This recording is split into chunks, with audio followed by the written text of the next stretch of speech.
with that, I want to turn it over to the chiefs and thank them for being here tonight and wish you all the best of luck in the next several days as you help the town. Thank you.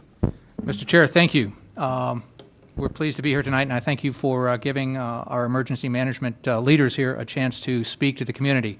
One of our concerns is that our citizens take this event seriously. We hear about hurricanes every summer. This is not your usual hurricane. In a conference call with state emergency management team leaders from around the state, including the governor, we heard things like this could be the worst storm since 1938. There'd be more rain in a short period of time than you've seen in that period of time in your lifetime. They're expecting tens of thousands of utility poles to be down around the state. More trees down than in any other storm. Part of that is because we have more trees than we did back in the 80s or 30s when the last events took place.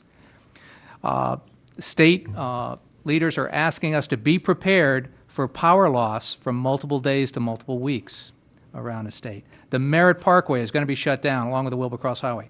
New York City has announced their subways are shutting down tomorrow. Metro North will be shut down tomorrow.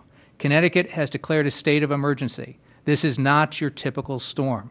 And again, thank you for giving us an opportunity to fill people in on what precautions they should be taking.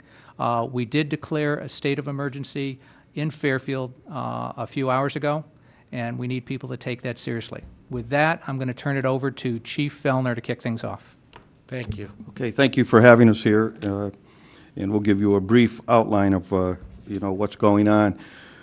We started meeting the police chief and the police department Tuesday. We heard the storm was coming, so we got together and we were briefing each other on everything. The fire department, and I'll speak for, we checked all our equipment, generators in the firehouse, generators, and make sure fuel is up in the in the different schools, which we will be evacuating people. We met with Fairfield University is going to cancel the opening of students. They're supposed to come in this weekend. They're canceling that. The ambulance service is going to have 4 ambulances assigned to Fairfield, which they will be stationed at the different locations of the fire stations within the town, and also 2 supervisors will be, on call here. They have extra ambulance service if needed, if FEMA calls for it in the state to cover. They presently have 172 ambulances covered up in Poughkeepsie, New York, ready to come down this way. We have an information line for our residents to call. The information line, if they'd like, if everyone would like to take this number down, 203-254-4899. And this line will be kept up about every hour. Deputy Chief Reed will be taking care of that from the fire department. The EOC room will be open tomorrow around noontime. That's our Emergency Operations Center, which is stationed on Jennings Road at Station 2. The phone number there, if you'd like to call, we have someone on duty also, is 203-254-4726. And in the Emergency Operations Center, we also have a UI rep with us that will be stationed there with us. In that particular room, we have phone service to every office in town, for example, Public Works, Selectman's Office, et cetera, Police Department. The shelters will be open Saturday. They're going to open them tomorrow at 8 a.m. Gary, they're open? Noon tomorrow. I'm sorry. That will be open at noon tomorrow. The shelter will be Roger Ludlow High School, which will hold 600 people. The secondary shelter is Andrew Ward High School. Roger Ludlow will be also the staging area for people who have animals. Animal control will be there to take care of the animals. They will be in the shop area, which that's already set up and ready to go.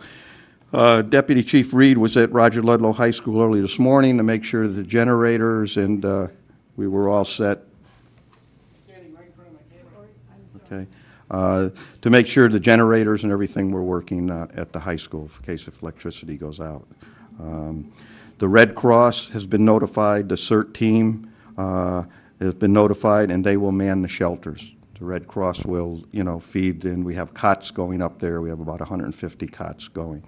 The Medical Response Corp from the Health Department, they're already, Stance Clary will be taking care of that. He'll have people up there and ready to go. Again, pet shelter, I'll let Gary tell us, but the police, I hope you don't mind, the police cars are being moved to up higher ground at Fairfield University. I just had that on my list, I'm sorry. It's going to be a mandatory evacuation of the beach area at 12 noon tomorrow. We put out this evening to make it voluntary. We've had numerous phone calls, and we suggested them to leave, and if they needed any help, that we would be glad to help them. Also, to add, Carmen Totora from the Carleton Hospital is going to supply food for the fire personnel that go on callback, that are called back, and also the police personnel that go on callback. So everything on our end, on the emergency management and the fire department, and meeting constantly with Gary here and the first selectman, we're ready to go. We don't know to what extent. We have little boats, I'll call them little boats, flat-bottom boats, if we have to use them down in the beach area. We also, today at the meeting with the selectmen called, I had the Public Works Department there, Health Department, just about every department in town, library, et cetera, et cetera.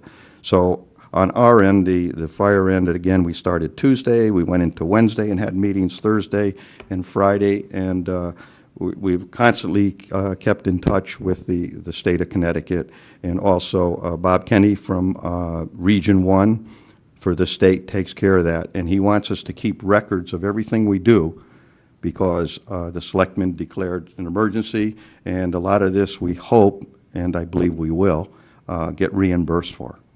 So, which is good, and I know that makes everyone happy on the Board of Finance. But we are keeping track of everything we do from here on in. My officers are notified. We're setting up tomorrow the, what do you call it in your office? I'm sorry. The command post will be set with the police department, and Chief McNamara and Deputy Chief Liddy and Deputy Chief Reed, and the selectmen will be there. And we will know everything that's going on, because the EOC, the ECC, everyone will be reporting to us. So we'll know what's going on, what people we have there. The UI is up in the Emergency Operations Center on Jennings Road. They'll let us know wires down, trees down, what's accessible, and so forth and so on. At this time, that's my end of it. I'll turn it over to Chief McNamara, who we've really become one this past week. Our thoughts are both on the same level. So, yeah, Gary, it's all yours. Chief. I think just very briefly, we don't have the luxury to doubt this storm. When we get an indication that this storm is likely to hit the town of Fairfield, we have to plan, we have to prepare. And at the same time, we always look for indications from the experts that are going to tell us that it's going to go left or going to go right and not going to strike the town of Fairfield. All indications are, all the experts say that this storm is for real and that this storm is headed towards the town of Fairfield and the state of Connecticut and will have huge impact on our community and, just as importantly, the surrounding community, which means that our resources are going to be the resources that we have devoted to the town itself. We're not going to be able to get a lot of help from outside because they're going to be dealing with their own issues. So we take this storm seriously. In doing so, we, as Chief Fellner had said and the First Selectman has said, there will be a mandatory evacuation effective 12 o'clock from Edward Street south in the beach area. Just as important, and the First Selectman mentioned it this morning at one of our meetings, if you have an area of town that has flooded in any storm in the past, it will flood during this storm. All indications are that it will flood, and it will be worse than the flooding you've ever been accustomed to. So if you have a flooding issue, I urge everyone to take steps to evacuate those areas also. I mean, clearly this storm, as the experts have said, is going to cause that much of a problem during the flooding area, during the flooding time. Town roads will have limited travel, and what we're asking people to do is make their plans now. The window of time is really rapidly closing. Your plans have to be in place before 4 o'clock Saturday afternoon. By 4 o'clock, you should implement those plans. Hunker down. understand that this is going to be a prolonged storm. There's going to be wind, rain, flooding, power outages, and those power outages may in fact last for prolonged periods of time. So you have to understand that and you have to prepare for that. In addition to that, 911 will be operational. However, it should be limited to true emergencies involving life-threatening situations. We anticipate that if all the experts' information is correct, there will be limited ability for the emergency services to respond to any calls during the height of the storm. Limit your calls for true emergencies involving life-threatening situations only. Incidents involving utility interruptions, transportation issues, or even damage to personal property should not be called in at that time and should be called in after the storm has passed. Just to give you a rundown of a time frame, the last time frame that we heard when this storm will impact us, tomorrow afternoon we should be feeling the feeder bands of it. That will include some rain and some wind. Later on in the evening we'll feel some tropical force winds with the hurricane force gusts covering the entire state. By dark and then well into the early Sunday morning hours, we'll feel those hurricane force winds.